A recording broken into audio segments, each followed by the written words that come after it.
isku darkii wuxuu yidhi intiinii kaloo maqan inaad xamar israacdaan haddaa isla ogolaateen waa la arki doonaa idinkoo itaal daran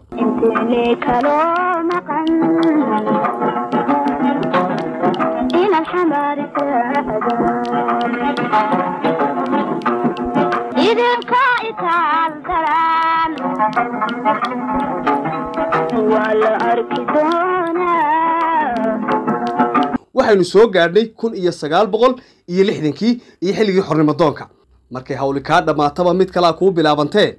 waxa bilaabmay in ay Soomaali weyn la isla raadiyo Xuseen Aw Faarax arintaasi isagu ka soo horjeeday fikir ahaantiisana raggii diidanaa buu ahaa in ay Somaliland iyo Israacaan Soomaaliya haddaba Xuseen Aw Faarax waxa uu curiyay xilligaasi hees loo yaqaano waa iga ogeysiis dadka qaarna u yaqaanaan umulba ilowda eedaadka Soomara haddaba heestaasi eriyadeeda runtii mucjisada ku jirta wax yar baynu ku hakaraynaa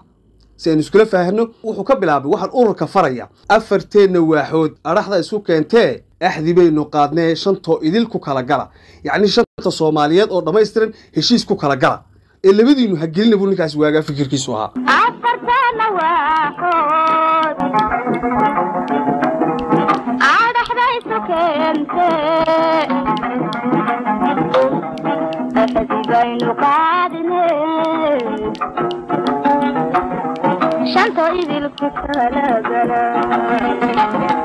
marka labaadna isku darkii ayuu wuxuu ka dhigay qof hadlayo oo kale mala awaal buu sameeyay ama humaag baa la oran karaa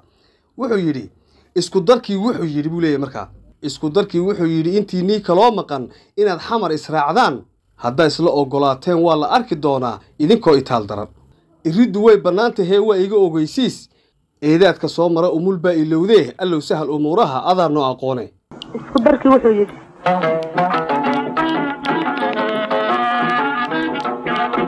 intii kaloo maqan ina xamar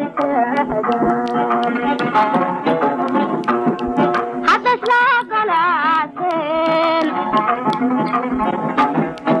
idinka itaal daran waa la arki doonaa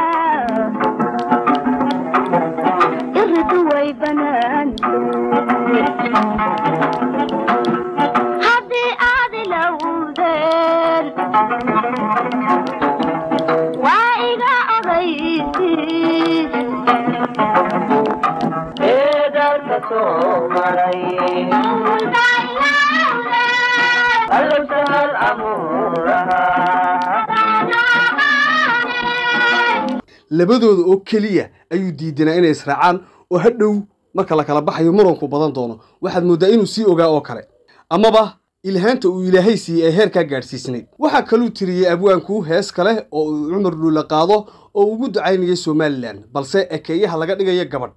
heestaasi waxa ku luuqay Cumar Dhuule gacalkaad lahayd baa yaxaas afka kaaga galshe